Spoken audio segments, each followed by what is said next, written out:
Bien. También voy a ir a buscar un vasito de agua. Anda a buscar el vasito al tiro porque ya vamos a partir. Ya.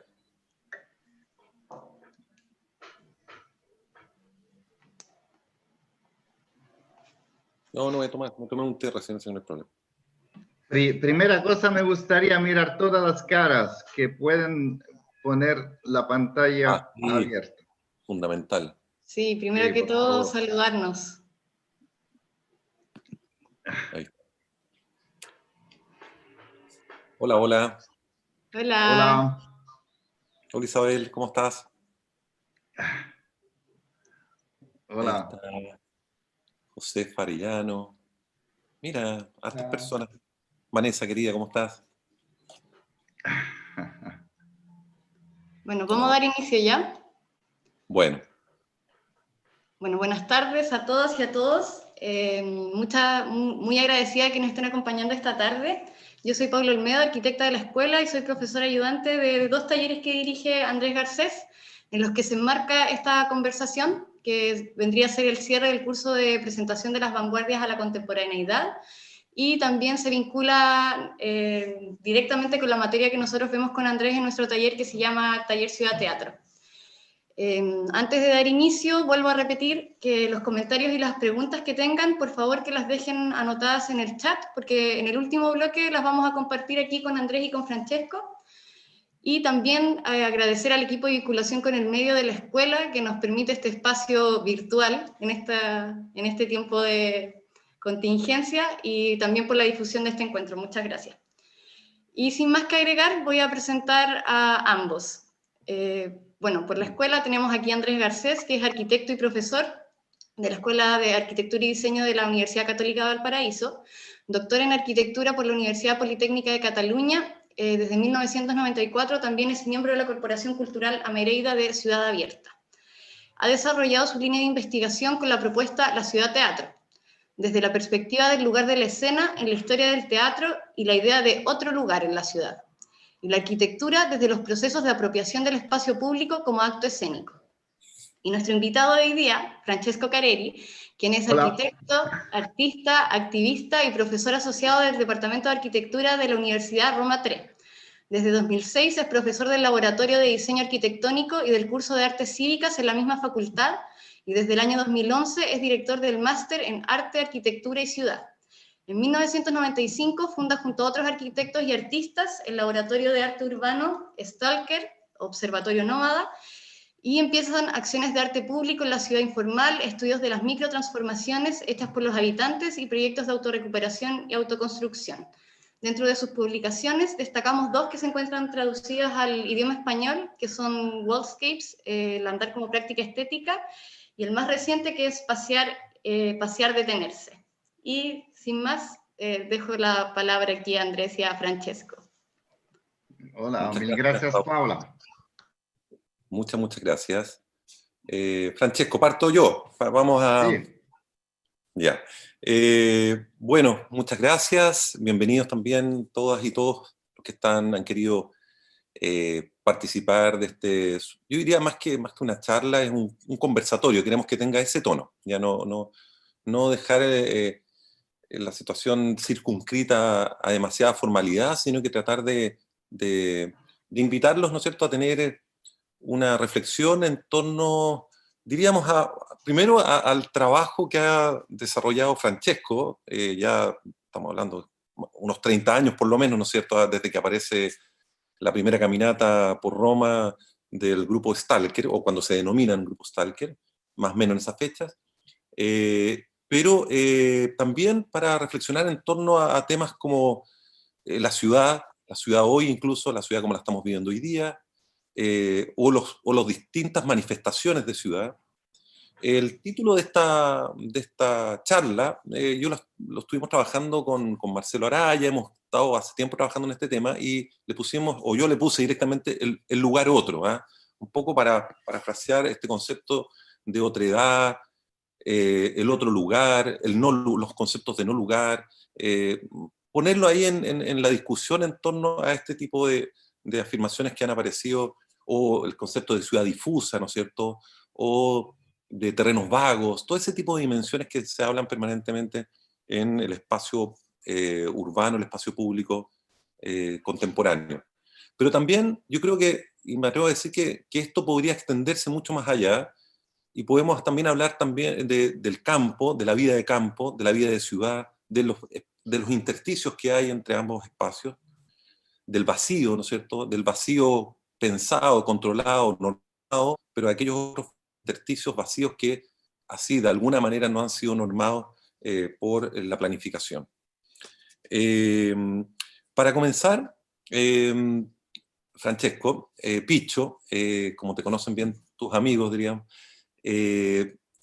quiero, bueno, sobre todas las cosas agradecerte tu voluntad y tus ganas de querer seguir conversando con nosotros. Tuve la oportunidad de conocer a Picho el año 2016 en un congreso en el nordeste de Brasil, en el contexto de una travesía a la cual a mí me habían invitado, y dentro de la travesía, o al revés, dentro del congreso nosotros hicimos la travesía, y Francesco también dentro del congreso nos invitó a todos a participar de una bellísima caminata, una suerte de deriva, por dentro de la ciudad, fuera de la ciudad. Partimos a tempranas horas de la mañana y terminamos a altas horas de la noche, en una bellísima fiesta, en una periferia, en un contexto de una especie de comunidad quilombola, pero mezclada con pescadores, favela, en una zona además urbana deteriorada, porque era el antiguo puerto de la ciudad de João Pessoa, el puerto de Porto do Capim, el lugar, y ahí nos conocimos participando ambos en este ámbito bellísimo que fue de una deriva propuesta por él. Picho, para comenzar, como probablemente, bueno, muchos te conocemos, sabemos de ti, te hemos seguido, diríamos, durante mucho tiempo, pero probablemente en el contexto de nuestra escuela, por sobre todo, ya yo diría que, no sé si me atrevo a decirlo, pero tienes la categoría de un poco de un personaje un poco mítico. ¿Ah? Te conocemos, pero nunca te hemos tenido, diríamos. Entonces, esta oportunidad de que estés aquí con nosotros, a través de estos medios, de poder compartir contigo y poder invitar a todos los profesores y alumnos de la escuela a que te conozcan, para mí realmente es un verdadero placer. Y creo que es importante en ese sentido poder comenzar, que nos pudieras contar un poco qué es el grupo Stalker, ¿eh? ¿Cómo parte todo esto, esta iniciativa o esta fuerza que irrumpe en los años 90 en torno a las problemáticas de la ciudad, principalmente en este caso, así como por lo menos cuentas tú, parte en Roma directamente, y eso. Así que te dejo Claro. para que nos puedas comenzar a contar. Perfecto, mil gracias, Andrés. Quizás que no sea mejor dejar el mito y que ahora lo voy a romper. Bien, de eso se trata. Siempre es así. Entonces, bueno, yo estoy sentado y a mi lado está Nico Bauchi, que es de vuestra escuela, que estudió acá el año pasado y ahora se queda acá para toda su vida, probablemente. Que no se sepa todavía no, me parecía bueno, ¿no? Porque hay muchos de Valparaíso que vienen acá, hay un intercambio, y también otros de Roma que vienen a Valparaíso, a la escuela, y entonces me parece que también esto es una manera en la cual nos conocemos antes de encontrarnos. Porque, claro, hay andirivieni in italiano, no sé cómo se dice, ir y volver, bueno, ir y venir. Sí, Nico también me ayuda cuando me faltan las palabras. También sí, me gusta hacer neologismo en castellano.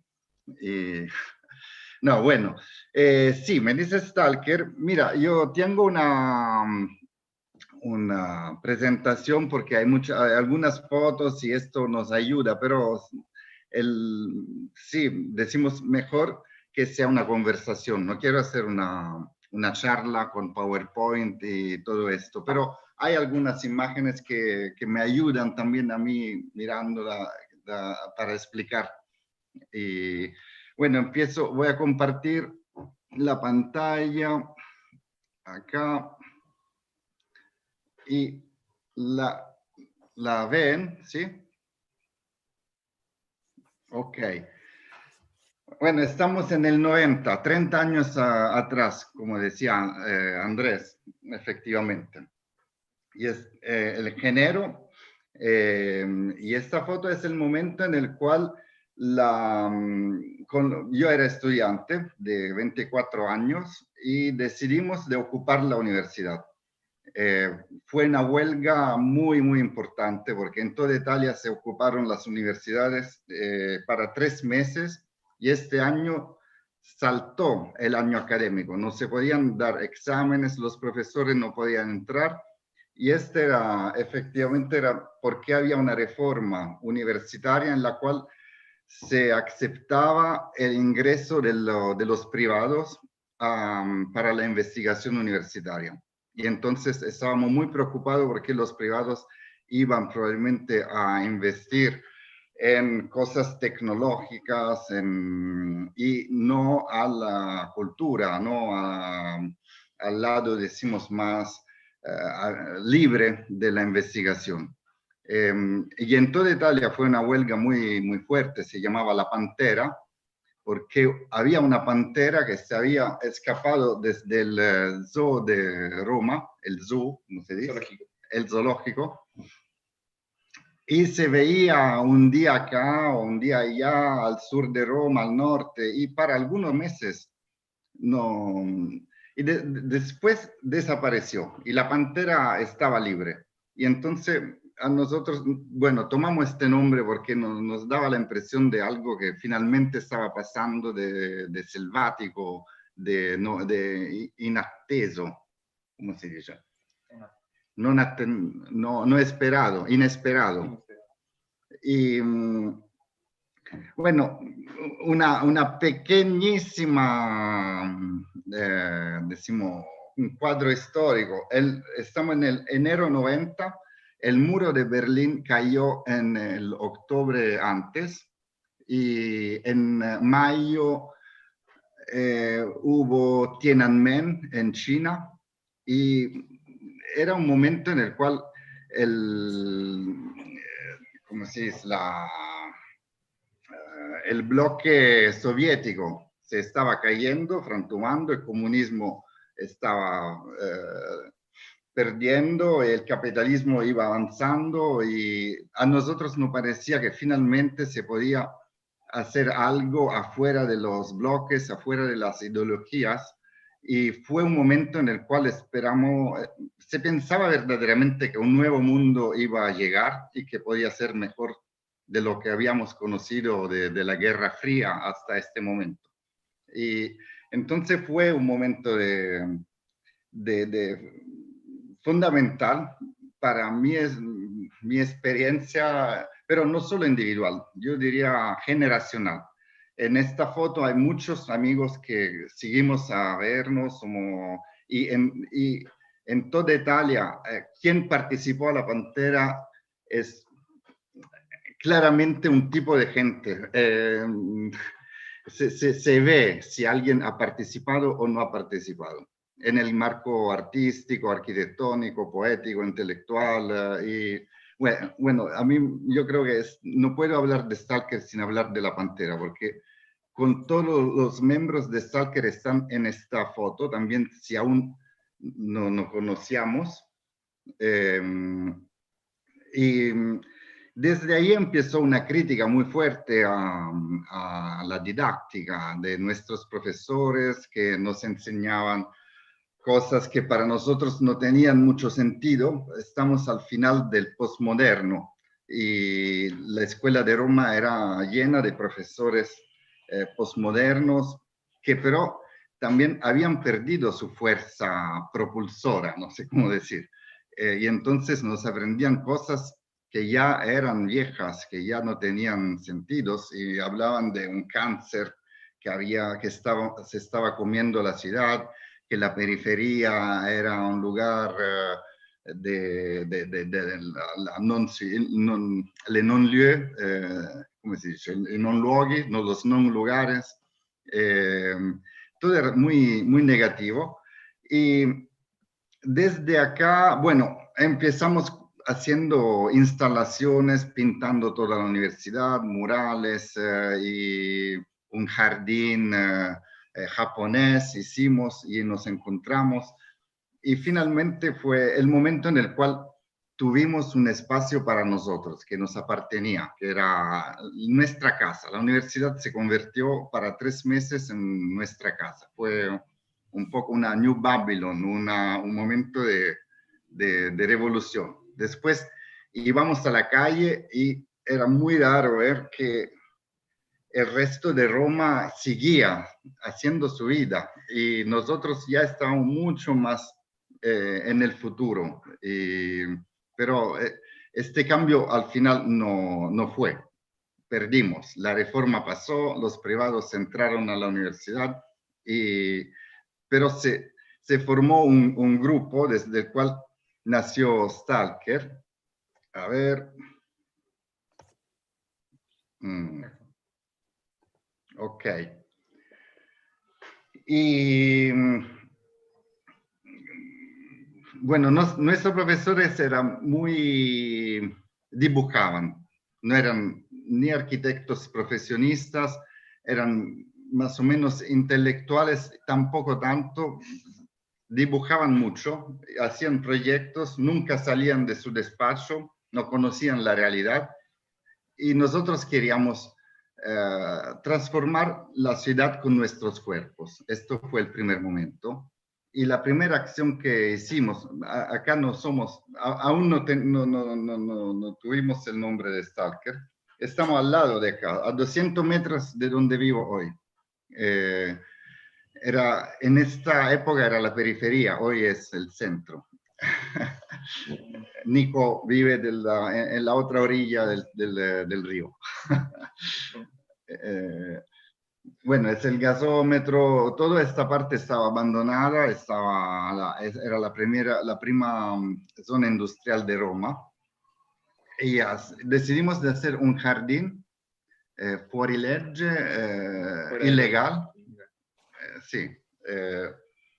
Y llamamos a 40, 50 entre jóvenes artistas y arquitectos que habían participado en la Pantera para ocupar ilegalmente una orilla del río. Y empezamos poniendo come si chiamano le tapparelle per le finestre? Quelle che si rotolano. La cortina. La cortina de la ventana y simplemente la ponemos en la naturaleza, en las ortigas, ¿sí? Y después ponemos un hilo de 1 kilómetro, un hilo de corriente, nos atacamos ilegalmente a la corriente de la luz pública y preguntamos a todos de hacer instalaciones. Esto era sí, la plaza con el bar, esto era el bar. Íbamos a la mañana a comprar cerveza y la vendimos por la noche. Y fue la primera vez que finalmente nos sentimos libres de utilizar el espacio y de construirlo a nuestra manera, de vivirlo afuera, durmiendo en tienda, en carpas, y con este paisaje fantástico de ruinas, de arqueología industrial. Bueno, le voy a mostrar algunas instalaciones que se hicieron. Estos son grupos que después... este es Carmelo. Espera. Esta era mi instalación de hacer una bujera muy, muy lenta artística, de poner la luz como si fuera ¿cómo se dice? Una tracha. Bueno, se ve. Ok, y esto fue la primera vez en el cual nos encontramos a dormir afuera en la ciudad y a ocupar un espacio, a vivirlo de otra manera, ¿no? El otro lugar. Esto fue por la primera vez nuestro otro lugar, el título de esta conversación. Un lugar que nos pertenecía, que podíamos transformar con nuestros cuerpos, con nuestras manos. Esto era la belleza de este momento, ¿no? De poder salir del dibujo, de no dibujar y de hacer arquitectura con tu cuerpo, con la posibilidad que te da tu cuerpo, tus manos, tus músculos. Sí. Bueno, desde ahí, bueno, eso lo hicimos para algunos veranos y nos damos cuenta que Roma estaba llena de estos tipos de agujeros, de lugar, de no lugar, de baldíos, terrenvag, y empezamos a caminar por algunos, en el weekend, y vamos a ver si se podía pasar de un baldío a un otro, si estos terrenvag estaban liados, conectados uno al otro, y al final decidimos que para demostrarlo teníamos que caminar.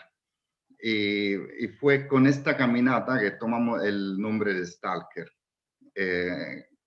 Entonces, desde la Pantera Stalker, ya muchos se fueron, los que querían devenir profesionales o que querían hacer concursos de arquitectura contemporánea.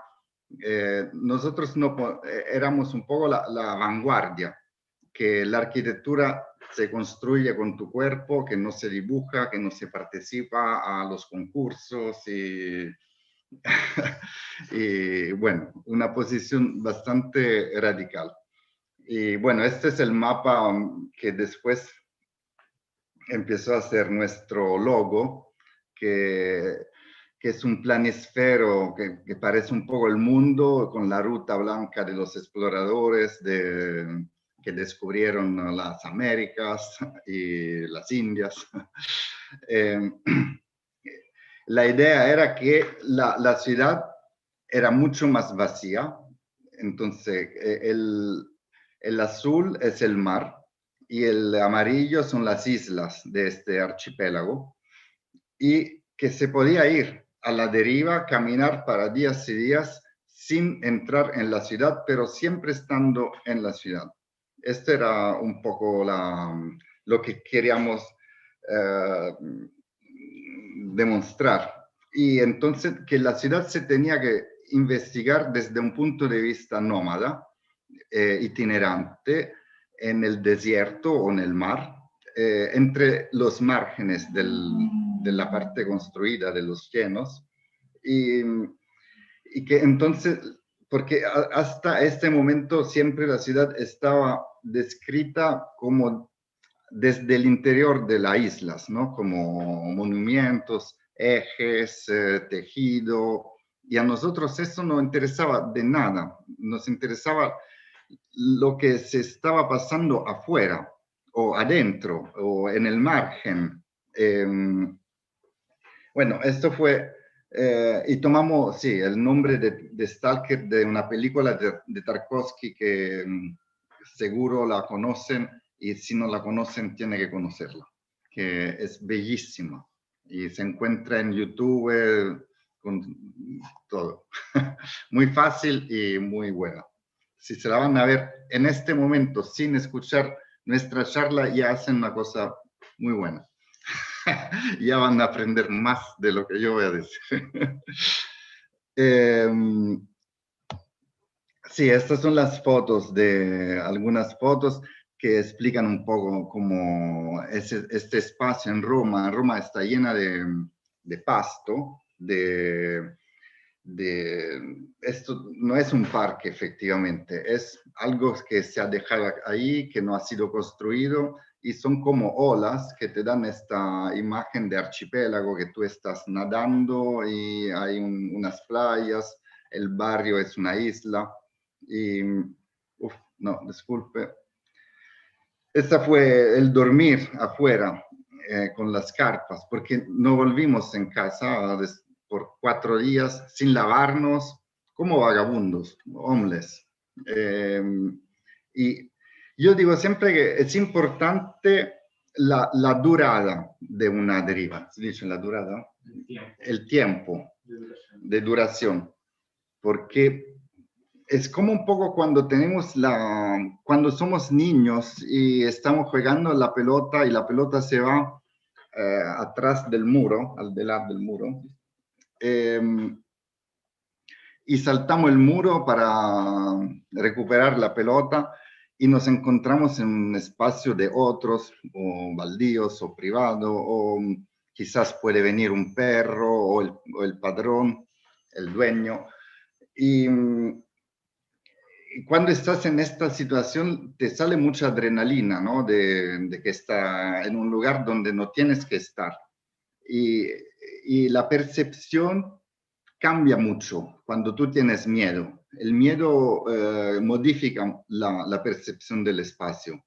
Y entonces, si estás ahí, toma la pelota, pero también quieres un poco explorar dónde estás y puede pasar 5 minutos, 10 minutos, pero guardar esta sensación, esta percepción del espacio para 5 días y no para 5 minutos, te cambia totalmente. Es como si tú tienes una durada temporal que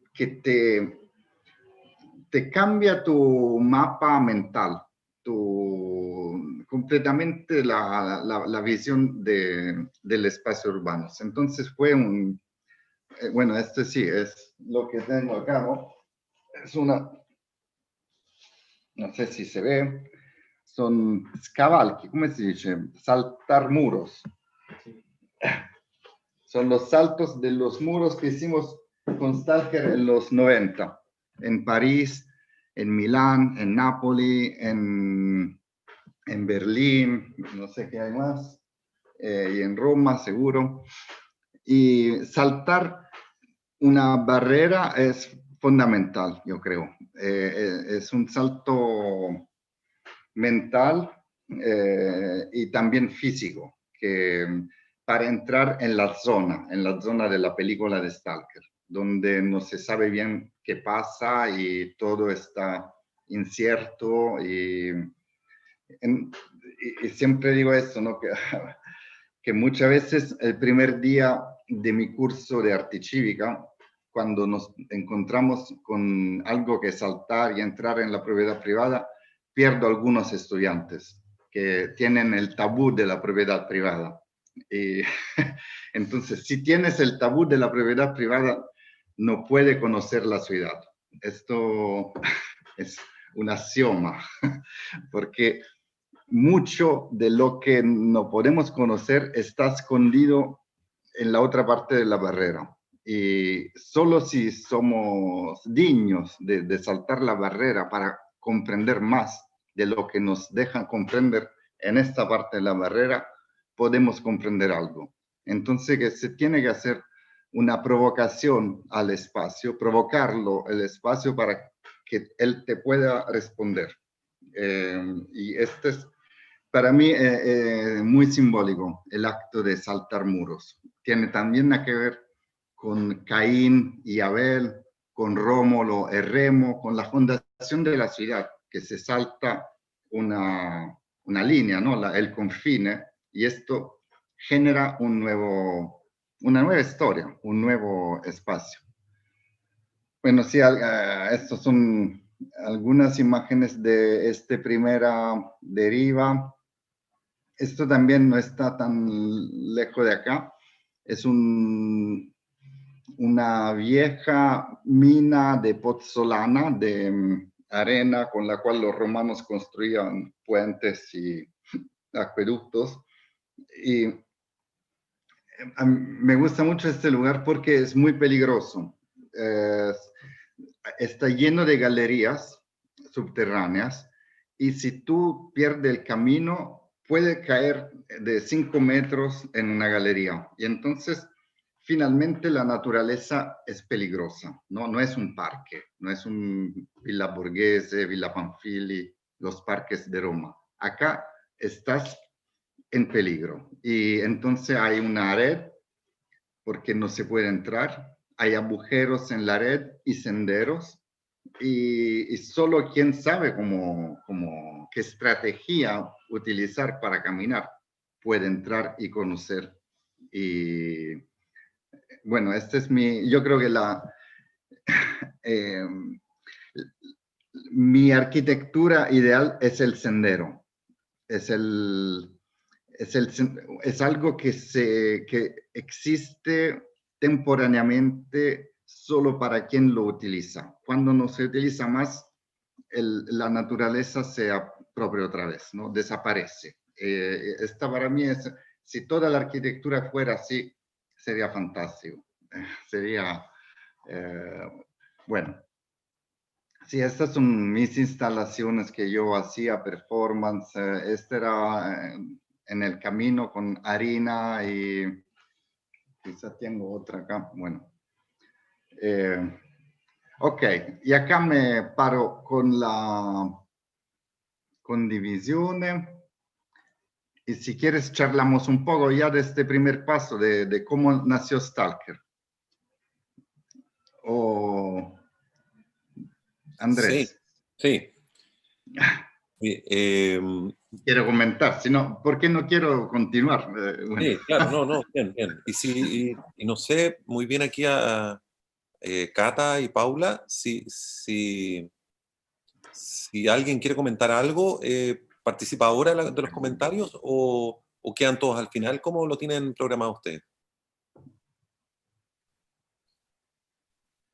Si alguien quisiera hacer una pregunta ahora, puede hacerlo, de repente acotando quizás una o dos preguntas en estos intermedios, o sea, en estos intersticios, y después cerramos con una... No. ¿Les parece? Sí, claro. Si alguien tiene alguna pregunta, quiere intervenir, bienvenido sea, y damos estos pausas o cambios de ritmo para eso. Así que adelante. Bien. Ok, si no tengo Nico acá porque él hizo mi curso de arte cívica y en mi curso lo que yo hago es de intentar de enseñar Stalker, de transmitir esta manera de conocer la ciudad.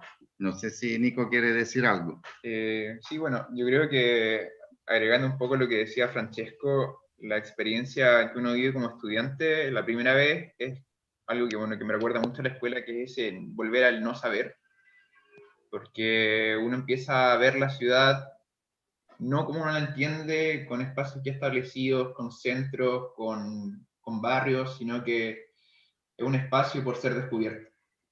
Y bueno, existen ciertas reglas que supongo que va a explicar después. No, vale. Bueno, para hacer estas caminatas hay algunas reglas, como que no se puede volver hacia atrás. Por ejemplo, si te encuentras con un muro, no puedes devolverte y buscar otra ruta, sino que tienes que buscar siempre hacia adelante la salida.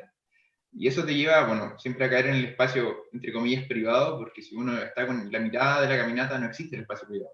Entonces, uno empieza a entender la ciudad de una forma muy interesante. No existen los espacios vacíos, no existe porque estás armando una ruta completamente distinta a lo concebido. O sea, no existe la calle o el pasaje, sino que existen solo caminos hacia una deriva, básicamente, que creo que es algo muy bonito y que me recuerda mucho a la experiencia, un poco de las travesías, de una forma un poco más urbana.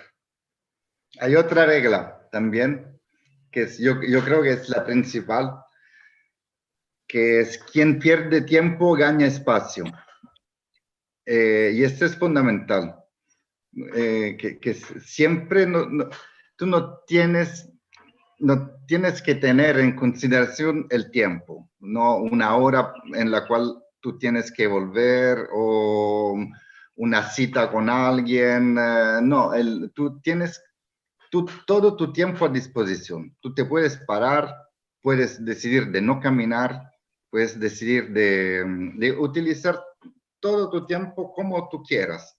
Y esto siempre lo digo porque a veces me dicen, hacemos una deriva de 2 horas. No se puede.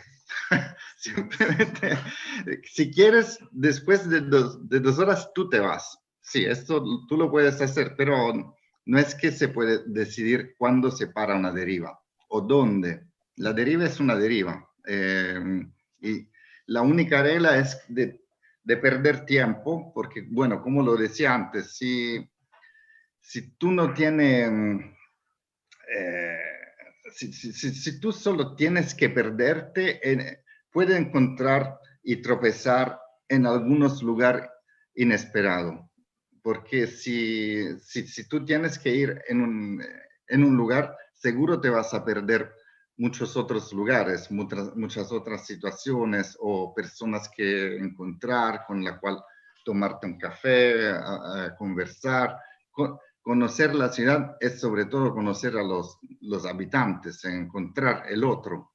Y no es solo el espacio está habitado para los otros que te pueden decir dónde ir, que hay una cosa interesante que ver, que está por ahí, entonces verdaderamente yo creo que, y ese es el principio de todo, que los flaneurs de Baudelaire, de los dadaístas y los situacionistas nos han dicho esto, de perder tiempo, de que el tiempo no sea funcional, que no sea funcional para el mercado, para el sistema capitalista, sino de sotraer al sistema este tiempo para ti, para explorar si hay otras posibilidades para la sociedad y para la vida en general. Creo que esa es la primera regla, si tenemos que hablar de reglas. Sí, bueno, yo quería complementar un poco porque, bueno, nosotros, sobre todo probablemente quizás los más jóvenes de la escuela, y tengo entendido que gran parte de nuestros alumnos en la escuela, los que hoy día cursan la escuela, no tienen mucho conocimiento de lo que fue la FALEN, o lo que es la FALEN, diríamos, ¿ya?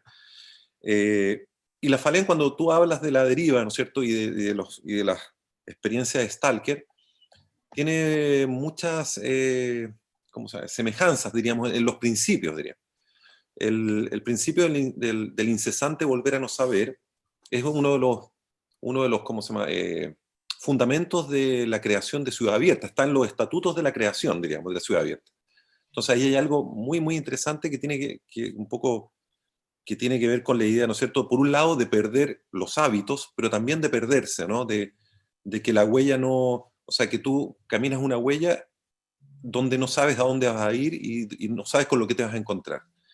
Pero la condición de tiempo es fundamental para que eso se pueda ejercer también, ¿no es cierto? Si hoy día en la mañana hablábamos, yo me quedaba ahí pensando un poco en los textos que me mandaste acerca de hoy día como la frenética de la ciudad del ir, ¿no es cierto? Que la realidad que estamos viviendo nos está demostrando que no hemos perdido, diríamos, la vida justamente por esa condición en la que estamos viviendo.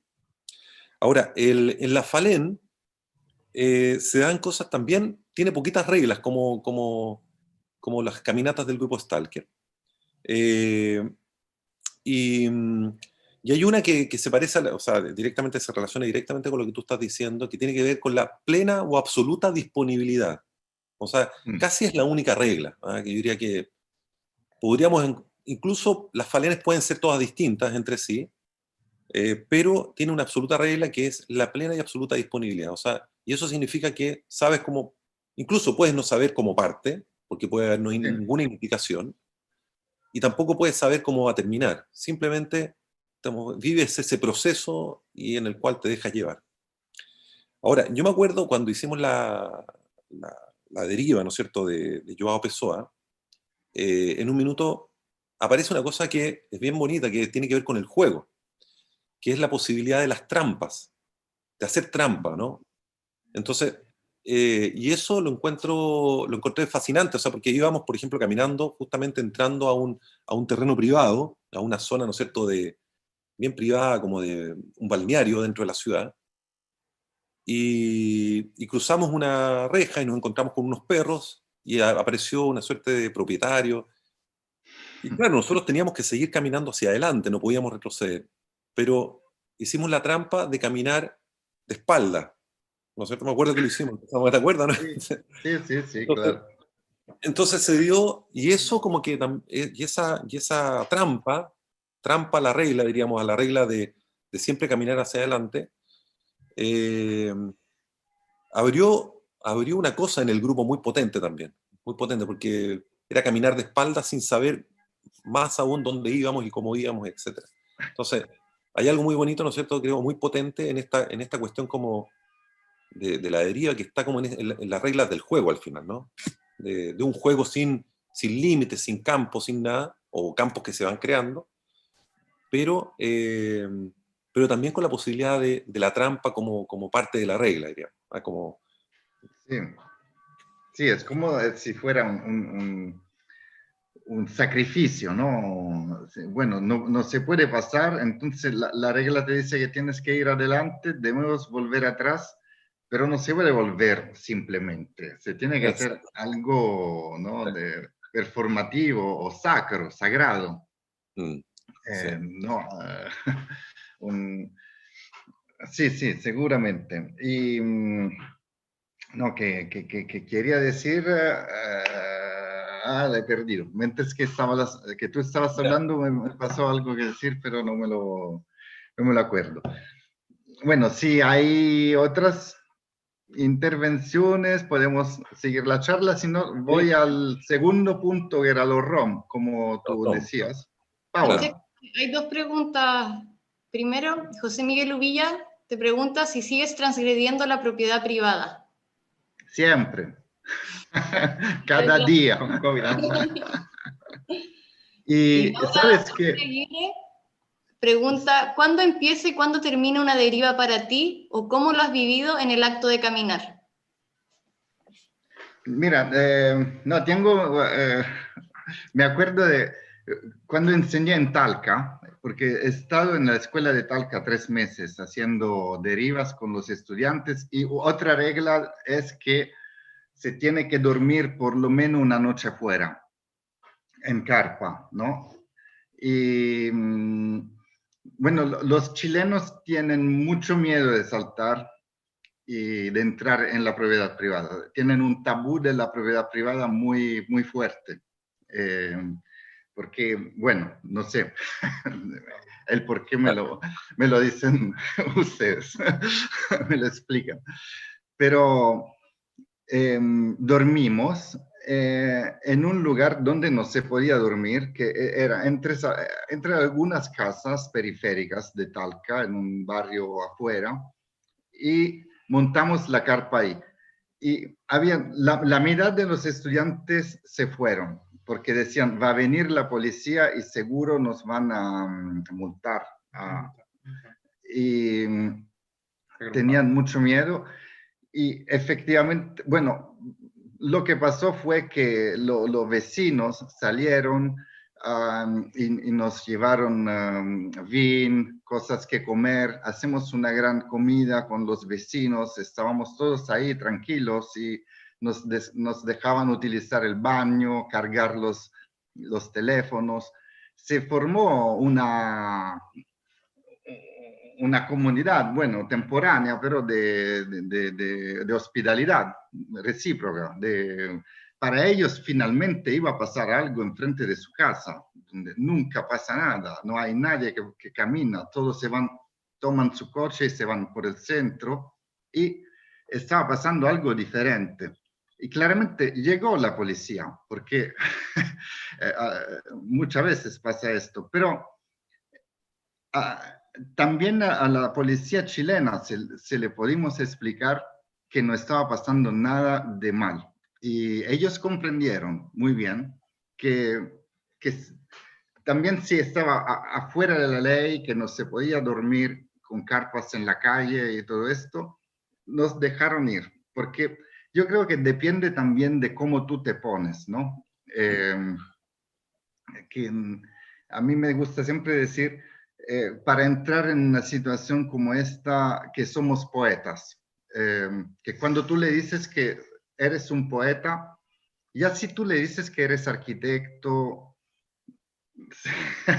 hay una cierta distancia, ¿no? O artista, si tú dices que eres poeta, no puedes hacer nada de mal. No, un poeta inocuo. Si tú le dices a un policio que tú eres un poeta, él te hace una sonrisa. Bueno, hace lo que quieres. No.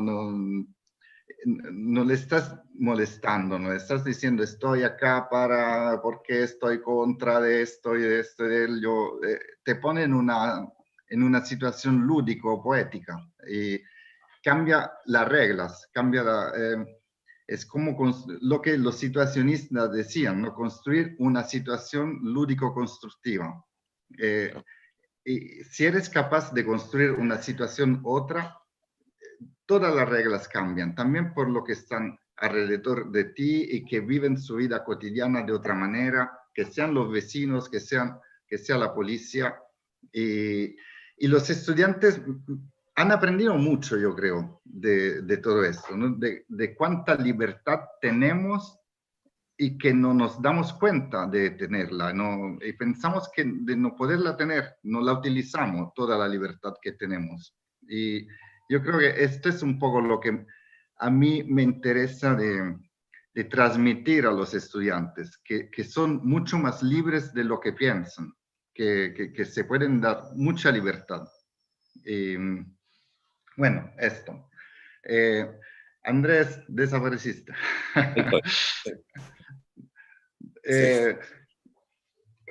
¿Cuándo inicia y cuándo termina una deriva? No lo sé. Bueno, sí, el inicio sí, porque nos damos una cita en un lugar y termina cuando estás cansado, cuando empiezan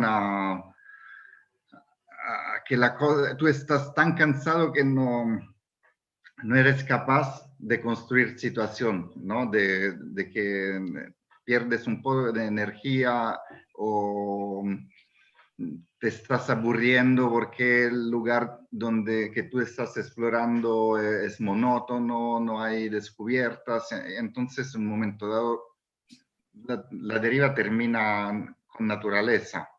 En un momento dado se decide, vamos a comer algo, tenemos hambre o tenemos...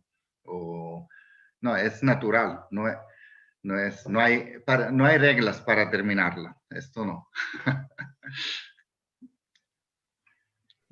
Yo tengo una pregunta, Micho. ¿Aló? Sí. También hay algo que tiene que ver cómo el espacio se manifiesta en la deriva. Es como, hay algo ahí, no sé, qué percepción, porque mi impresión del acto que hicimos, diríamos, de este recorrido, era que esta condición, por ejemplo, lúdico-poética, por un lado, de los que participan, casi como, yo diría como en esta como reconocimiento de la condición de, casi como de un estado de locura, ¿no? Pero de locura no en el sentido de volverse loco desquiciadamente, sino que como de entenderse como un loco dentro de todo lo que aparece en el lugar. Y eso relacionado directamente parecería que a mí me da la impresión de que el espacio se transformaba también como en una especie de metáfora o en una escena, diríamos casi. Me acuerdo cuando íbamos caminando por la línea de un tren y de repente aparecieron unos jinetes a caballo, ¿te acuerdas? Sí. Y justo nos colocamos debajo de un puente y los jinetes venían caminando, unos caballos preciosos, con unas monturas maravillosas, esas monturas nordestinas preciosas, llenas de ¿cómo se llama? Como de piezas de bronce o así incrustado. Y de repente les dijimos si podían hacer una carrera delante de nosotros. ¿Te acuerdas que hicieron una carrera? Y los tipos como, sin saber quiénes éramos y en qué estábamos, de repente se devuelven y hacen una carrera y pasan delante de nosotros como si hubiéramos estado en una carrera de caballos. Como que el lugar como que adquirió otra significación en ese minuto.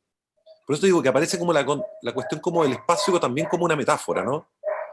Como que el espacio aparece como otro lugar también, no, o sea, como que al momento que acontece la cosa, el espacio también se transforma. Eso es lo que te quería preguntar, diríamos. Cuando hablamos justamente de estos espacios intersticiales, vacíos? ¿Ah? Sí, bueno, acá tengo un mágico a mi lado. Yo creo que esto tiene mucho de mágico, ¿no? Que cuando tú te pones en esta circunstancia, no sé si se entiende, sí, bueno, situación, las cosas pasan cosas raras, y es como si tú las atraes. Y no sé si es porque tú estás en una condición otra y entonces la percibe como distinta, como rara, como si fuera un performance, ¿no? Como si fuera algo construido. Y empieza, bueno, este es un juego que hacemos siempre nosotros caminando, ¿no? Como, no sé si yo lo he dicho en esta situación, pero normalmente yo te digo, bueno, has visto, los caballos han venido a la hora que yo le he dicho, ¿no? Como si todo estaba preparado antes.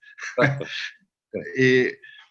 Porque aprovechas de todo lo que pasa como si fuera una organización teatral, escénica, porque tú estás en una otra situación. El grupo que camina ha empezado a hablar, a hacer cosas raras, a saltar muros, empieza a ser una comunidad y se entiende y se percibe como un cuerpo único, y entonces cuando pasa algo, todo lo miran de la misma manera, todo están, la percepción es muy activa no siempre pasa esto, no siempre, porque no siempre se forma la misma comunidad, se forma la misma atmósfera. Pero sí, esta vez fue así, porque teníamos tanta gana de caminar, de hacerlo, porque también era un lugar completamente desconocido a todos, ¿no? Éramos algunos italianos, otros chilenos, otros también brasileños que pero no conocían ese lugar. Entonces estábamos todos en la misma situación de explorar. Sí. Sí, entonces sí, es un poco hacer el teatro de la vida cotidiana, de todo lo que pasa es algo performativo. ¿Posso aggiungere una cosa? Bueno, yo solo quería decir una cosa en base como a la experiencia que tuvimos este año con Francesco en el curso de arte cívica, que fue una situación súper peculiar porque fue justo después de la pandemia, o sea, después del lockdown, de la cuarentena. Entonces estábamos en una realidad súper extraña, como el mundo estaba cambiando, están pasando muchas cosas en el mundo que no estamos acostumbrados. Y yo creo que lo más importante en ese momento, porque funcionó y muy bonito, porque fue una deriva desde el centro de Roma, desde el Matatoio, que es donde está la Escuela de Arquitectura, hacia el mar. O sea, son buenos kilómetros, porque en auto es media hora, o sea, ahí pueden calcular un poco. La experiencia fue súper extraña, porque naturalmente acá, bueno, yo creo que todo el mundo tienes que estar con la mascarilla, tienes que estar como bajo una serie de reglas como sociales que nosotros no cumplimos porque decidimos no hacerlo, decidimos no usar la mascarilla, decidimos caminar, bueno, con todas las reglas anteriores, y llegamos al mar y dormimos en la playa, y todo esto todas las cosas que se dieron fueron porque estábamos todos apuntando hacia lo mismo, era una comunidad. Yo creo que esa como común unidad era lo que te permitía hacer cosas. Me acuerdo de la noche hicimos unas actividades en el mar, hicimos unos ritos, estuvo súper entretenido, gritábamos todos juntos, fue algo que en un contexto hoy día fuerte como el que se vive es súper extraño, y algo quizás que si me hubiesen dicho 2 días antes que iba a estar gritando en el mar, después como pasando la noche en la playa, no me lo hubiese creído, porque es algo que se da cuando uno tiene como esa voluntad de dejarse como perder un poco, que te permite un poco salir de ese concepto de lo que te dice la ciudad, de lo que te dice como no sé, la sociedad, no sé cómo explicarlo en verdad, pero creo que un poco ese concepto de la comunidad es lo que, por lo menos en nuestro caso, nos permitió vivir una experiencia muy distinta a lo que estaba pasando actualmente. Bueno, por eso también decimos que cuando nos preguntan quién es Stalker, ¿no? ¿Quién son los Stalker? Y siempre me da mucha dificultad porque no somos un grupo de personas, somos quien participa a una situación de Stalker es Stalker. Tú puedes ser Stalker para una tarde, para 2 días, para un mes, para 2 años, o nosotros, bueno, los viejos somos lo que son capaces de organizar algo así, de que las cosas pueden salir de esta manera, pero no, siempre a mí me gusta decir que Stalker es lo que pasa y que las obras más importantes de Stalker no son las fotos, la película, los mapas o todos los restos, las trazas, sino la experiencia que hicieron los que estaban ahí, los que han participado.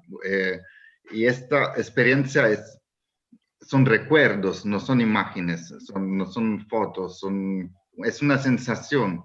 Si tú has participado, puedes comprender. Y esto yo creo que lo que ha producido Stalker en 30 años han sido experiencias en la gente que ha participado. Y es un poco como tú lo dices, ¿no? Que el teatro es esto, ¿no? El teatro es un momento en el cual se vive una experiencia. Normalmente hay un actor y un espectador.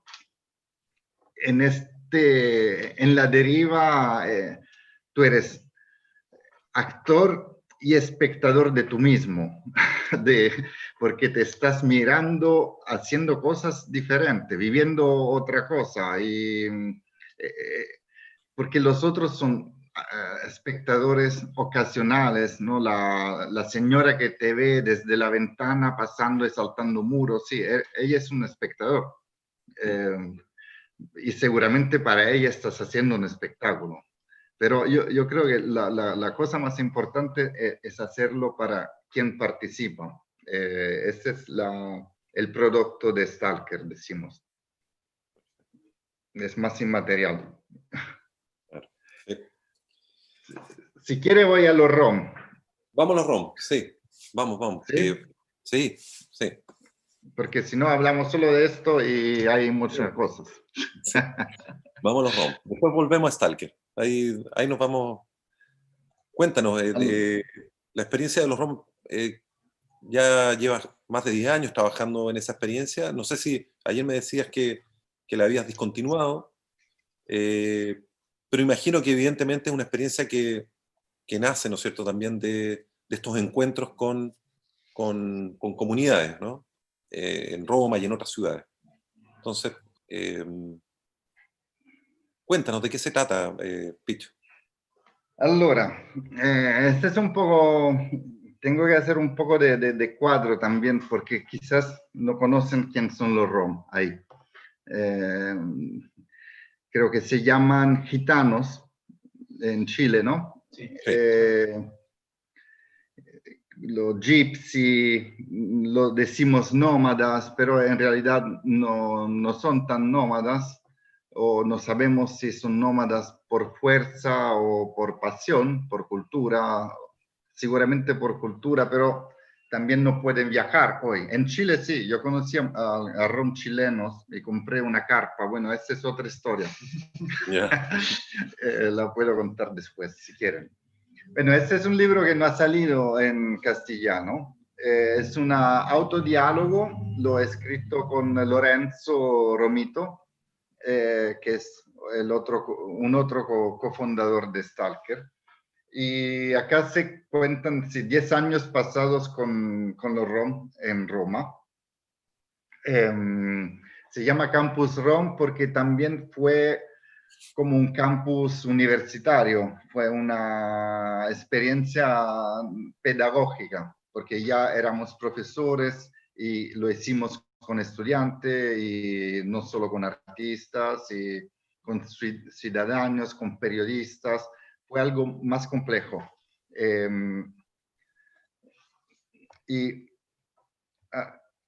No, espera, no está. Mira, bueno, esta es la carpa que yo he comprado en Talca. Yeah. Y que hoy es la clase de arte cívica. Bien. Cada año se duerme ahí todos juntos. El año pasado no, porque era demasiado grande y estaba en lockdown, era demasiado visible, pero siempre se duerme en esta carpa chilena, que me la llevé en avión. Bueno, es una historia, otra historia. Espera, porque me equivoqué de PowerPoint, entonces acá no está en ROM. ¿O sí? No. Un rato. Vale, tranquilo. E qui New Babylon. Questo sicuro hai.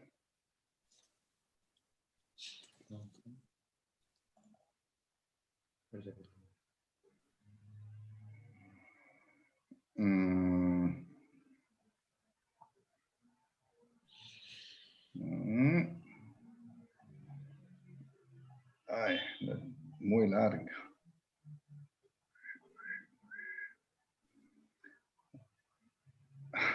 Ok.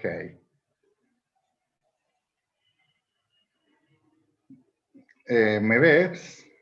¿Me Sí, ven? sí. Sí. Ok.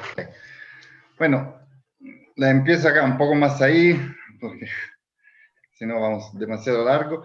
Esta fue una caminata del curso de Arte Cívica. Es el segundo año del curso, empezamos en 2006 y fue todas las dos orillas del río, desde el mar, pasando por el centro de Roma y subiendo hasta el norte, como 70, 80 kilómetros en todo.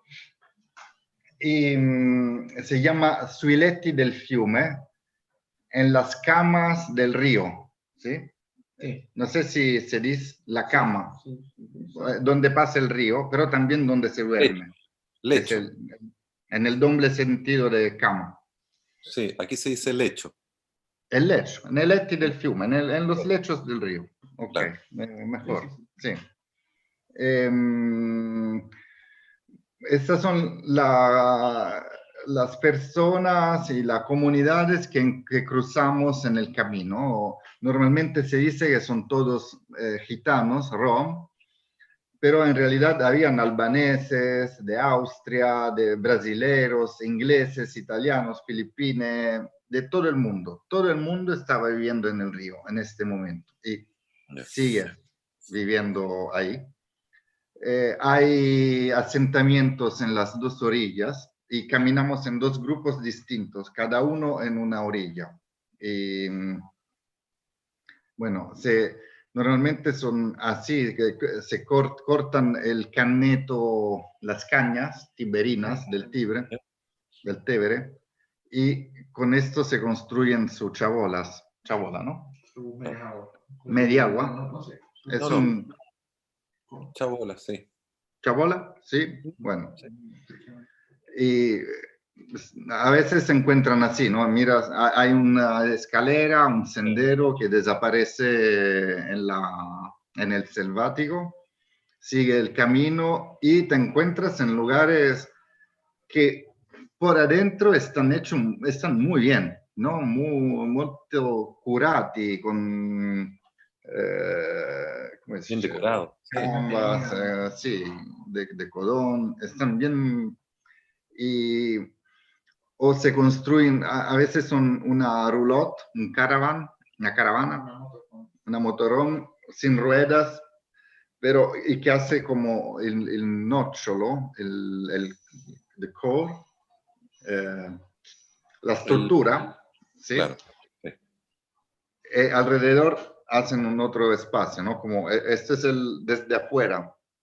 Entonces se duerme por dentro de y alrededor hay la cocina y por ejemplo, acá se ven los hilos de la electricidad porque había un lugar donde iban los italianos, ¿cómo se dice? I vecchi, los adultos, Los adultos mayores. los mayores a jugar a carte y a ese hombre le habían dado la electricidad, también le daban el agua. Hay un escambio, hay un intercambio, una ayuda recíproca.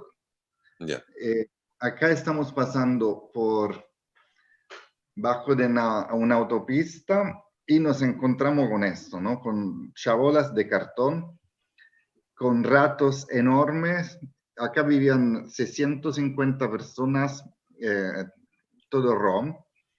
Y bueno, nos damos cuenta de que el fenómeno es mucho más grande que lo que podíamos pensar, y que todo esto tú te lo imaginas en India y no al lado de tu casa. Bueno, estamos en el 2007, hoy ya estamos acostumbrados, pero en este momento fue el primer momento en el cual el informal volvió en Roma, porque antes habían ¿cómo se dice? La vivienda social y todo esto. Bueno, ya estaba resuelto el tema de los italianos que vivían en la ciudad informal. Pero la nueva venida de los migrantes y de los rom en particular fue algo muy inesperado. Y a veces lo echan, no sé, como 5 veces al año, o le destruyen todo y tienen que empezar otra vez. Hemos visto muchísimas cosas horribles, verdaderamente como si fuera India, como si fuera África. Estamos en Roma, al lado de la ciudad turística, al lado del Coliseo, y nadie se... esto, por ejemplo, los habían echado no sé cuántas veces en el último mes, y estaban intentando de construirse otra vez su asentamiento. Y haciendo esta vuelta, nos damos cuenta que el alcalde de Roma, de izquierda, ex comunista, estaba construyendo campo de concentramiento para los rom. Y esto fue su primer campo, y lo llamaba Villaggio della Solidarietà. Villa de la Solidaridad, ¿no? Son campos de container de 24 metros cuadrados. Te dan un segundo container si tu familia sobrepasa los 6 miembros, entonces 4 metros cuadrados por persona, que es un estándar menos de un terremoto, de un tsunami, de cualquier emergencia. Y ellos ahora viven ahí después de 16 años, y no tienen ningún... Le han quitado el autobús, porque si no subían en el autobús y venían al centro de Roma, entonces tienen que estar ahí. No había el agua potable, no hay una escuela, no hay nada. Simplemente los han concentrado ahí para que no se puedan ver en la metropolitana, ¿no? Para limpiar el centro de Roma para los turistas. Entonces comprendimos que esto no puede ser. Empezamos a decirlo en todo, bueno, también esto es como es por adentro. Fuimos ahí a dormir haciendo un sleep out. Entonces, de dormir donde está el problema para llevar la atención ahí. Y después decidimos de construir bueno, estoy andando un poco deprisa porque no están las imágenes, pero decidimos de hacer una investigación con la Universidad de Delft, los holandeses, y de Belgrado, en Serbia, en la ex Yugoslavia, donde viven muchos rom, en los Balcanes, donde venían ellos. Y nos encontramos en un lugar, se llama Casilino 900, que era el campo rom más grande de Roma, donde estaban 1.200, 1.300 personas. Y con ellos decidimos de construir una casa que se llama Savorengo Cer, la casa de todos, en lengua romanesa. Si quieres, si se apuntan el nombre, hay una película en Vimeo, donde hay también con subtítulos en inglés, donde se puede ver toda la historia de cómo construimos esta casa con ellos. Bueno, la casa es así, ¿no? Es afuera, decimos, del lenguaje de la arquitectura contemporánea. Porque decidimos que la forma no era un problema, que teníamos que hacer con la tecnología que ellos conocían, con sus medios, con sus materiales, que teníamos que aprender ellos cómo se construían sus casas. Lo siento, hay un registro de todas las casas hecha para unas estudiantes chilenas muy buena. Y normalmente la tengo pero no está. Bueno, porque se ve en todas las casas. Porque comprendimos que hay algunos arquitectos en el campo, los que han construido las mejores casas, las más lindas, y intentamos de conocerlo. Finalmente hablamos con ellos y decidimos que, y preguntando, ellos nos decían que una casa de 80 metros cuadrados podía costar 3.000 euros. Nada, ¿no? Menos de que viajar a Chile, más o menos, de un avión, de un pasaje. Y entonces yo he preguntado al director de la escuela si me daba un poco de dinero para ver qué sabemos hacer juntos. Nosotros que conocemos las reglas para que no sea una casa ilegal, entonces hacer una casa con documentos, y ellos utilizaban su tecnología para ver si se podía hacer esto, ¿no? De compartir y de construir juntos una casa sin ponerse el tema de la forma. Entonces la forma salió. Yo no sé si sale de la televisión, de Dynasty, si es un imaginario de la casita. No, es como cuando los niños dibujan su casita en el papel. Bueno, la construimos como ellos la querían, sin ponerse. Y ha sido una experiencia increíble, porque, bueno, un mes empezábamos a construir a las 4 de la tarde hasta las 2 de la noche, comiendo ahí con ellos. Las mujeres nos llevaban cosas que comer y se discutía toda la tarde de qué íbamos a hacer el día siguiente, ¿no? Si la escalera tenía que estar afuera, adentro, la ventana dónde, un piso o 2 pisos. Empezamos así, sin proyecto, sin dibujar, solo con mucha madera que yo he comprado y puesto en el terreno. Y después se armó esta casa, que son 72 metros cuadrados de... lo siento. No sé por qué. Espera, no quiero... Intento... ¿por qué no hay? Ufa. Voy a encontrar otra. Dale. Acá seguro está. No, porque no, que lo siento. No quiero... Sí, no, Bueno, tranquilo. Bueno, esta es demasiado, quizás...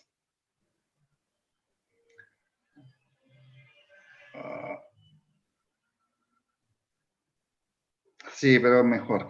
Voy a intentar de ir un poco rápido. Está hecha para, bueno, para saber un poco el número. 15.000 en toda Europa. 120.000 en Italia, son muy pocos. 10.000 en Roma. Y vinieron en el 1422. Tenemos la primera fecha histórica porque un papa los echó de Roma. Entonces ya estaban acá. Pero la percepción de los italianos es que han venido 2 años atrás, que es un problema nuevo de gente nueva que no conocimos y que son extranjeros. No, son italianos después del 1400, antes que la América se descubriera. Ok, son italianos, pero lo tratamos como extranjeros. No, esperen.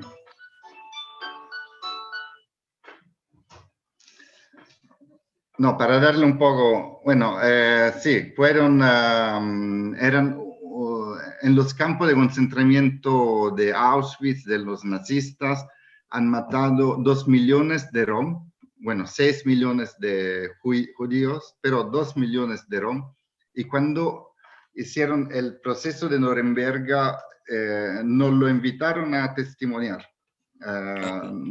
porque a los judíos le pidieron excusa, pero los rom no. Que, como si, bueno. Y esta es una investigación que hicimos de todos los asentamientos rom, no voy a entrar, pero solo miren las flechas de cómo los desplazan en los años 80, 90. Cada vez los deportan en toda la otra parte de la ciudad. Cuando empiezan bueno, voy un poco rápido. A esta la vimos.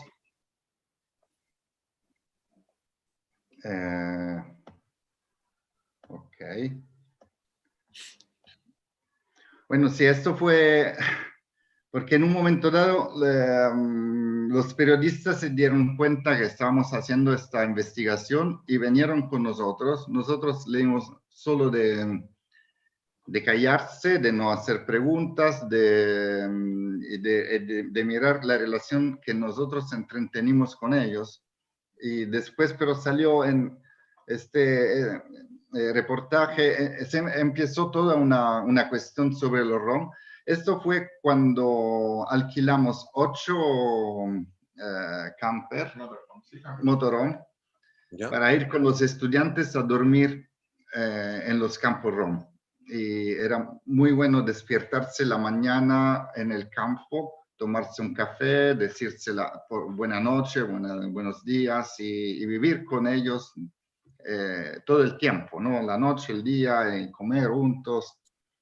Y también descubrimos que ellos venían de la ex Yugoslavia y estos eran las casas donde vivían antes de venir a vivir en Chabolas. Y fuimos a verlas.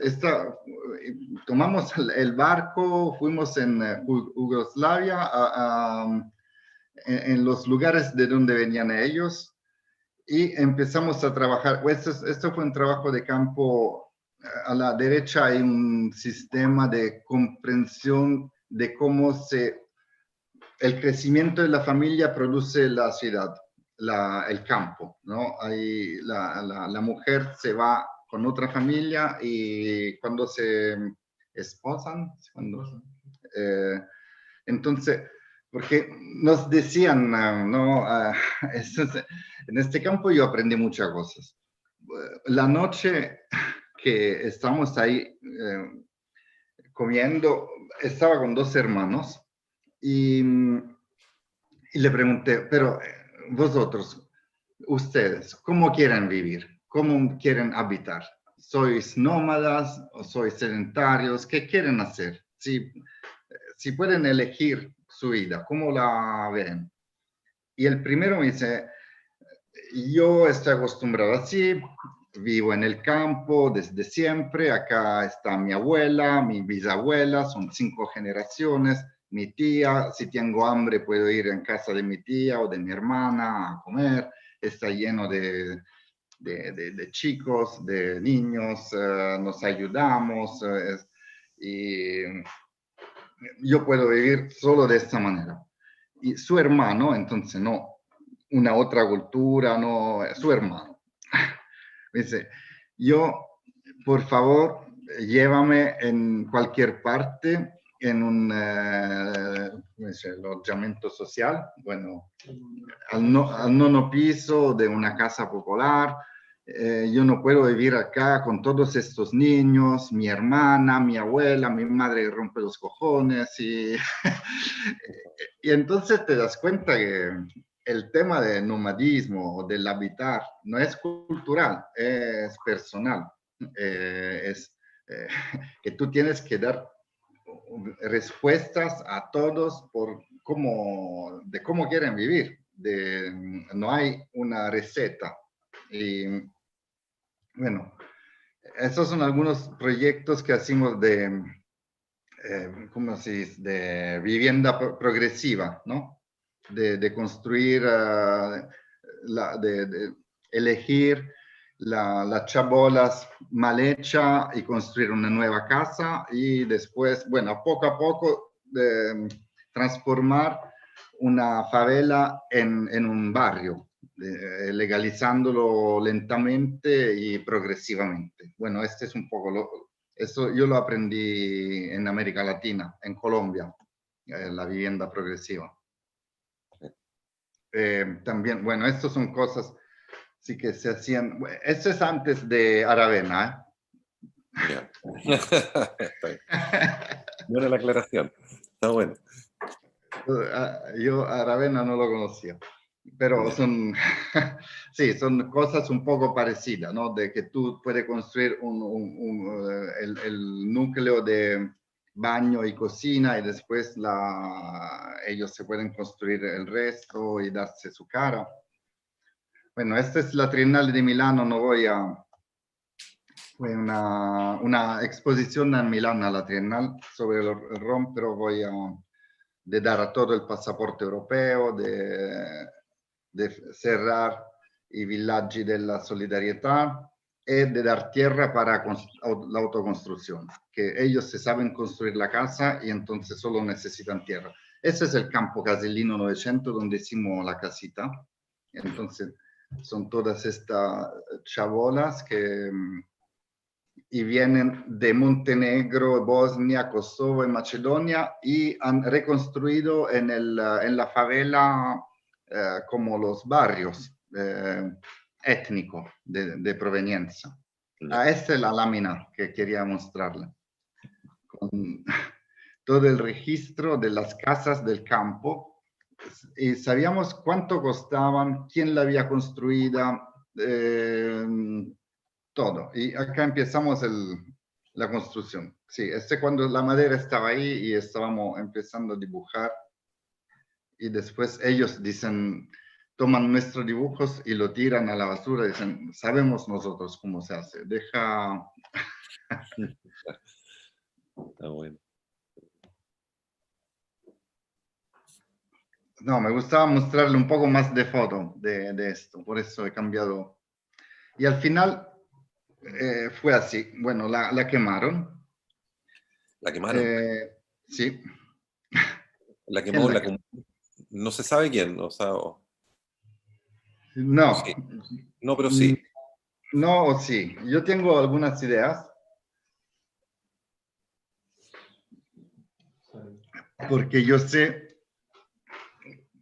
porque 2 años después hubo un escándalo que se llama Mafia Capitale, sobre la mafia de la construcción de los campos de concentramiento. Yeah. Y también de todo, de cómo se alojan los migrantes y todo esto. Y esta casa costó 8.000 euros y un container cuesta 24.000. Y esta es una casa que puede devenir un barrio y el container puede solo devenir un campo. Y entonces, yo sé los intereses económicos que están detrás al fuego, no sé bien quién lo puso, pero estoy bastante seguro de dónde viene. Y esta es un poco la ecuación de la chabola está a Saborengocher, nuestra casa, como el habitante de la chabola de hoy está a quién, a cosa, cómo puede transformarse el habitante de Saborengocher. ¿Quién puede ser el rom que habita su casa, que se la puede construir su casa legalmente?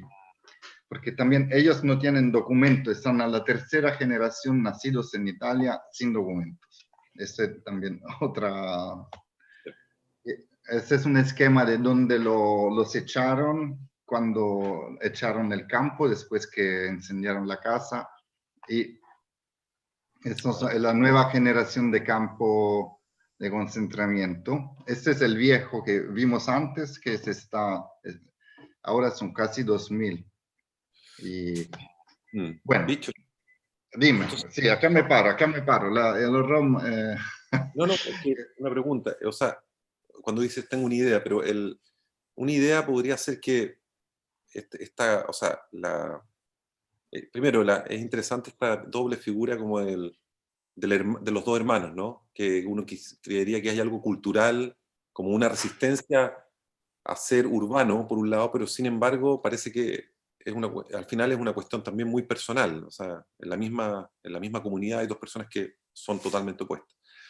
Pero tú dices, hay una idea de por qué quemaron la casa, pero pareciera que también a la sociedad, podríamos decir, quizás también les conviene que no se asienten. O sea, Claro. me da la sensación, más vale quemar, porque esta casa es signo también de asentamiento. Claro. Entonces, como podía representar la idea de que ellos podían quedarse ahí, ¿o no? Sí, esto fue, exactamente el motivo es este, ¿no? Ya. Porque era un símbolo. Un símbolo, sí. Era el símbolo de... ellos escribían este eslogan, ¿no? En las manifestaciones escribían, somos Rom, no somos nómadas, queremos una casa. Ya. Entonces, no somos nómadas, no queremos vivir en campo, no queremos vivir en casas con ruedas, ni en carpas, queremos vivir en casas. Pero cuando este eslogan se transforma tridimensionalmente, ¿no? En una arquitectura o en un eslogan tridimensional, una obra de arte o algo simbólico, esto da miedo a la ciudad, a los sedentarios, a los vecinos, que este campo existe desde el 67. No, existe después de la guerra. Era un campo de migrantes italianos que venían de Nápoles, de la Sicilia, a vivir en Roma. Y después se transformó en los años 60 en Campo Rom. Entonces eran 40 años que vivían ahí. Pero pueden vivir en chabolas, pero no pueden vivir en casas. Esto era el tema era no darle la dignidad de ser ciudadanos como los otros. Sí, este es el motivo exactamente este. Bien. Yo creo que con los ROM me paro acá, solo si quieres te digo que, bueno, este es el lugar, solo para decir, de que todo nuestro esfuerzo de encontrar una respuesta institucional, que lo hicimos con la universidad, con bueno, no voy a decir todo, pero cuando nos damos cuenta que la única solución institucional era el campo de concentramiento monocultural, porque en Auschwitz vivían también los judíos, los anarquistas, los comunistas, los homosexuales, era multicultural. Estos campos son solo para Rom, no hay otro. Y entonces un grupo de Rom decidió de ir a hacer una toma de una nave industrial y se pusieron con peruanos, ecuadoreños, algerinos, marroquinos o del este europeo. Este mapa te sirve para decir de dónde vienen y dónde van a habitar en este lugar. Este es un workshop que hicimos y donde construimos, bueno, míralo. Ok, no tengo acá la presentación del workshop de Stalker. Bien. Bueno, acá me acabo con los ROM. Si hay preguntas, cosas, ya podemos seguir. Sí. Igual estamos ya, son las 5:10, y yo creo que, de todas maneras, bueno, a mí me gustaría, o sea, creo que podríamos quizás pasarnos como a un momento de cierre, pero para también darnos tiempo para si los que quieran hacer alguna pregunta puedan hacerlo ahora. Pero me gustaría preguntarte inmediatamente, Picho, ¿en qué estás ahora, diríamos, trabajando? O sea, porque los ROM ya tengo entendido que suspendiste el trabajo en los ROM, pero sigues con arte cívica y además me contabas que estás escribiendo un libro, que estás haciendo cosas, entremezclando otras cosas, diríamos. Sí, mira, ahora acá el tema es mucho los migrantes, ¿no? que, bueno, Italia, saben, es como un molde en el Mediterráneo, es el lugar más próximo al África y entonces somos el lugar donde vienen todos y vienen para irse en Alemania o en Francia. Hay muchos migrantes económicos que no quieren dejar sus papeles, no tienen papeles, muchas veces son clandestinos y intentan de esconderse. Otros que están tomados para el sistema de la acogida institucional. Y estamos intentando de construir una cosa que yo llamo circo, como el circo circense, ¿sí? ¿Me entienden? Que quiere decir casa irrinunciabile per la ricreazione civica e la ospitalità. Es decir, un lugar de hospitalidad, donde se habita y donde quien habita puede hospedar y donde todos pueden ser hospedados. Pero a mí me gusta la palabra circo, la imagen del circo, porque es como la carpa que vimos, ¿no? De Talca, con los colores, una lona, es como algo que se viste, se viste de manera diferente a la ciudad, a todas las casas, a todos los edificios. Es algo que se muestra digno, fiero, ¿sí? Fiero de su diversidad, que no es que quiera esconderse para parecer como los otros, sino que yo soy diferente y estoy acá de manera diferente y vivo de manera diferente y me muestro porque soy fiero de esto y fiero, orgulloso de ser diferente. Y el circo para mí es esto. Y también el circo es donde cada uno encuentra su rol. El nano, ¿se dice el nano? ¿Sí? El nano. Ok. La donna cannone, la mujer. ¿Cómo? No, cannone. Que El hombre cañón, cañón. Sí, el hombre cañón.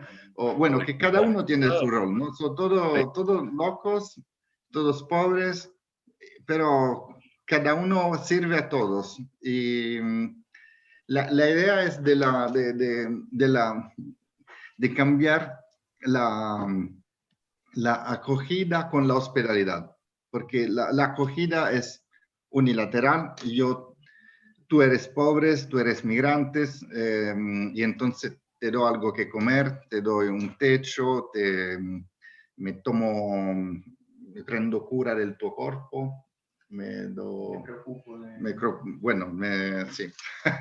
me preocupo de tu cuerpo, pero no me espero nada que tú me puedes dar algo, ¿no?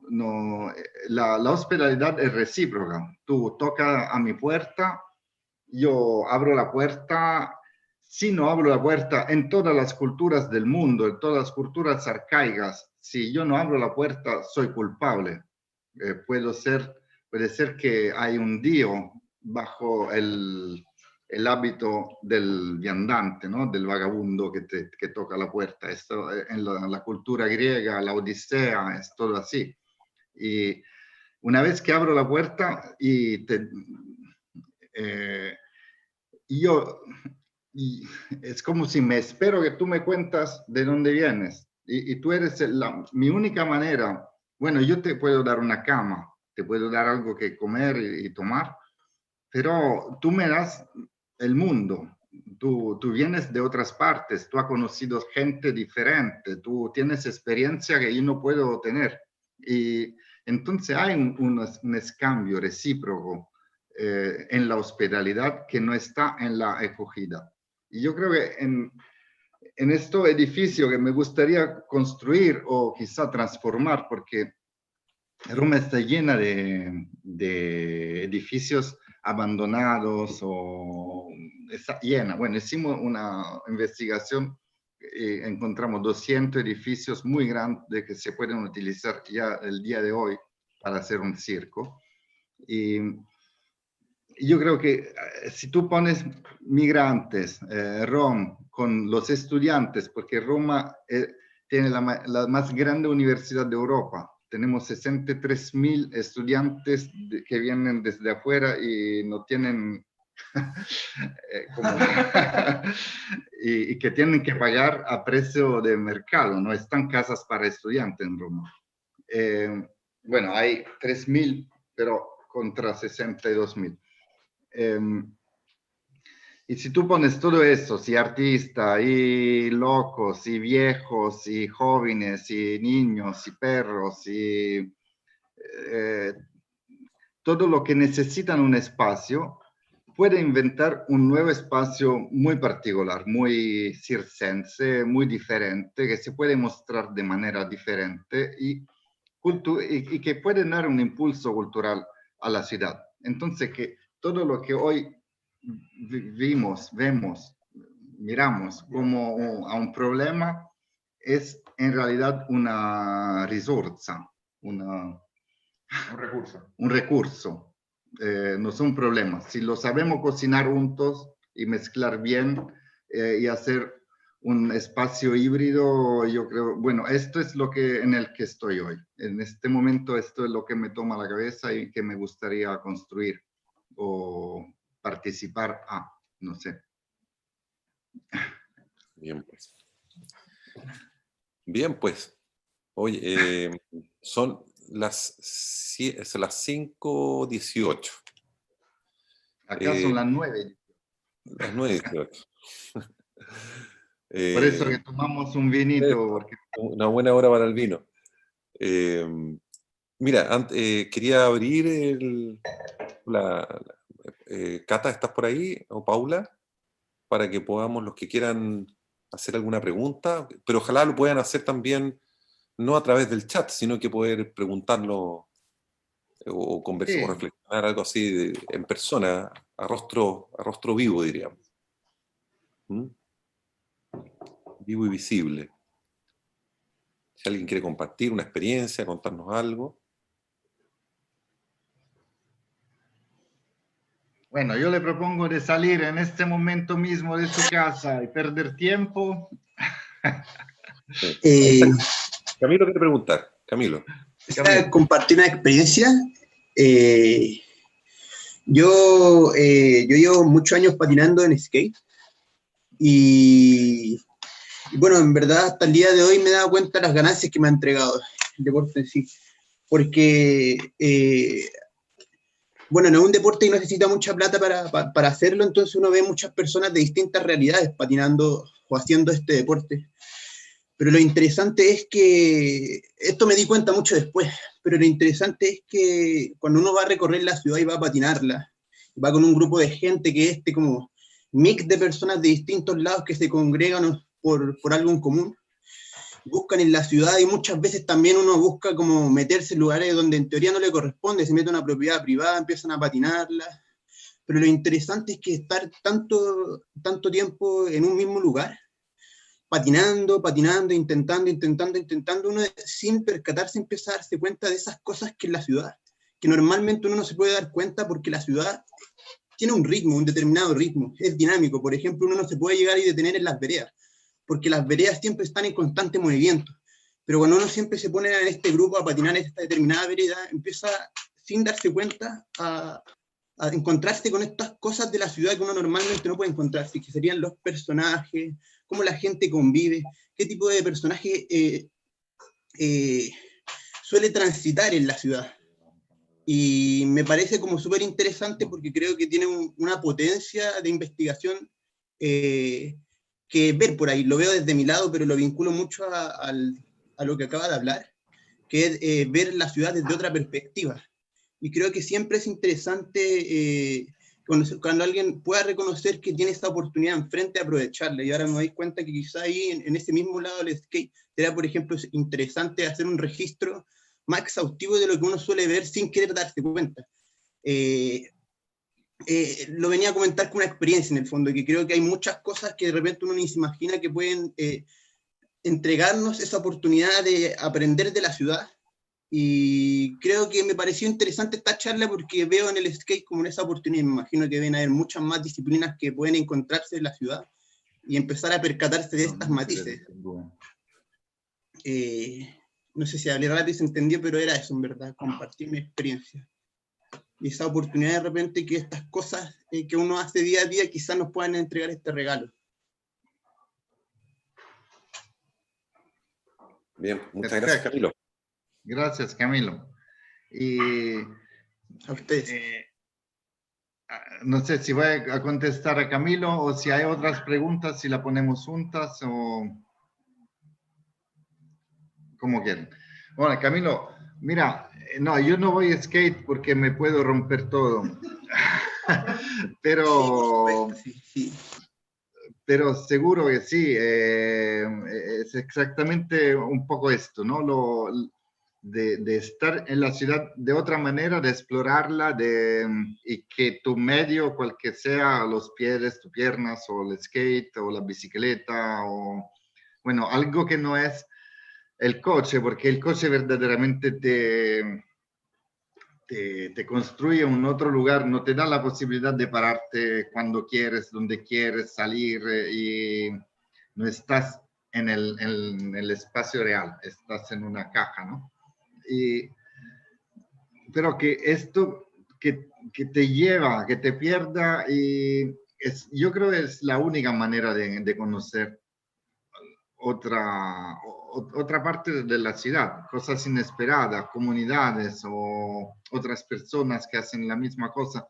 Lo que es importante, bueno, por ejemplo, yo hablé muchas veces con algunos amigos, ¿no? Que me decían, bueno, lo que Stalker hacías en Roma, nosotros lo hicimos en New York, en Berlín, en París, en Milán, pero para nosotros era saltar muros, fumar porros y bueno, no le dábamos importancia al gesto que tú estabas haciendo. Y vosotros de Stalker han sido capaces de escribir un manifiesto sobre esto, sobre algo que nuestra generación, que teníamos 20 años en los 90, cuando empezaron a abandonarse muchos lugares industriales, y entonces saltar y explorar las ruinas industriales, ha sido un movimiento internacional. Sí. Pero nosotros hacemos de esto un manifiesto, porque comprendimos que este acto era muy importante y era algo que tenía mucho de estético y de político, y entonces a veces no es solo el acto de hacerlo, sino de cómo tú lo haces, ¿no? Y comprender que sobre esto de ir en skate, tú puedes construir una otra historia de la ciudad, una otra visión de la arquitectura, o que son hechos fundativos. Dale importancia. Esto es lo que te puedo decir. No, muchas gracias, y concuerdo también con todo lo que dijo. Muchas gracias de verdad por el comentario. Bien, pues. Yo fumo también un cigarro. No es algo. A mí me gustaría poder comentar algo, como también respecto de lo que decía Camilo, y tú también lo planteaste, de esto de lo lúdico, en esta deriva, como en esas forma de actuar como de manera lúdica en esa deriva, como que generaba, como que se distendiera, no sé, como que se abriera ese espacio en que, como tú decías, como que quien pierde el tiempo gana espacio, como en el caminar o en el abrirse como campo, no sé. Me parecía como interesante que fuera a través de lo lúdico. Sí. Bueno, los situacionistas y también los surrealistas antes han escrito mucho sobre el espacio lúdico, ¿no? Porque el juego es construir otras reglas, afuera de las reglas comunes del cotidiano. Y entonces tú te pones en un juego, bueno, lo que decíamos antes, ¿no? También con Andrés, del hecho de construir una situación lúdico-constructiva, de ser actores y espectadores. Pero lo lúdico te sirve mucho también para construir relaciones con comunidades, que si tú te vas en serio, y muchas veces no funciona. Lo que yo decía antes, ¿no? Del poeta. Muchas veces tienes que construir un espacio lúdico y empezar a jugar. Y después, si alguien está interesado a jugar contigo, se acerca, empiezan a jugar juntos y después viene otra gente. Y entonces construir un espacio lúdico es el primer paso para construir una relación comunitaria, yo creo, que no es ir a hacer una proposición política o no sé. Yo creo que ese es el pasaje fundamental de muchos trabajos que hicimos. Siempre empezamos por lo lúdico y después se transforma en lúdico constructivo y después lo lúdico es muy serio. Mucho más serio de lo que se piensa. Sí, lo comentaba también porque los niños, su habilidad en generar esos espacios lúdicos en que algo ocurre en el espacio que se modifica totalmente. Sí. Hay un momento en el que eso como adulto como que uno lo pierde o lo deja porque, no sé, se ve como algo infantil, pero en realidad esa es como una esencia muy importante del ser humano, yo siento. Sí. Hay algo interesante también en esta relación de lo lúdico, es que lo lúdico en sí mismo es verosímil, pero no verdadero. O sea, cuando hablamos de realidad, ¿no es cierto? Entonces, pero es verdadero en sí mismo, pero no para cumplir o responder a otra cosa de la vida, diríamos. Entonces, tiene esa cualidad que yo creo que también lo que decías tú, Pitch, también de que es un tiempo donde uno puede mirar y mirarse, ¿no? Es como, porque, por ejemplo, lo lúdico es anterior a lo político, también, porque tú para ejercer lo lúdico tienes que tomar partido, ¿no es cierto? Partido por algo. Y eso es político, ¿o no? Es político en el sentido como una actitud. Por ejemplo, lo que decía, invito a jugar a la pelota a alguien que no conozco, inmediatamente aparecen dos rivales de una, digamos, dos, y eso en sí mismo es político, es protopolítico, diríamos. ¿Eh?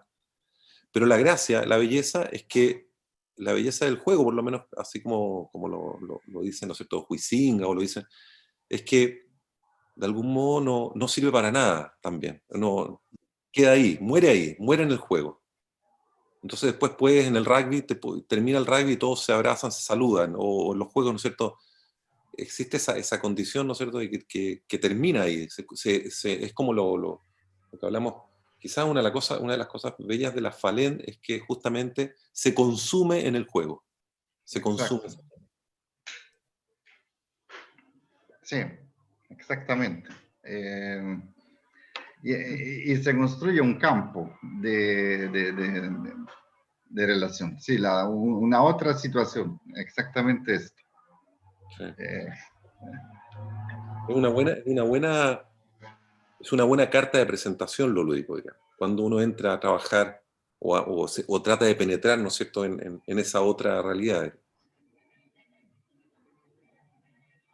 Y tenemos que guardar esta niñetud, no sé cómo se dice, pero Sí. Es la única cosa que seguro que puede ser niño para siempre. Yo creo de tener 14, aún no sé mayor. Oye, bueno, si estamos ok, ¿no es cierto? Nos quedamos con esto, con esta bellísima conversación. Francesco, muchísimas gracias por tenerte aquí cerca de nosotros y hablar de esta otra, ¿no es cierto? Otra arquitectura, otra ciudad, otras relaciones, ¿no es cierto?, que son las que normalmente estamos muchas veces vinculados en la academia. Y bueno, yo creo que quedaron muchos temas pendientes, así que empecemos a anotar inmediatamente el próximo encuentro, ¿no? Claro.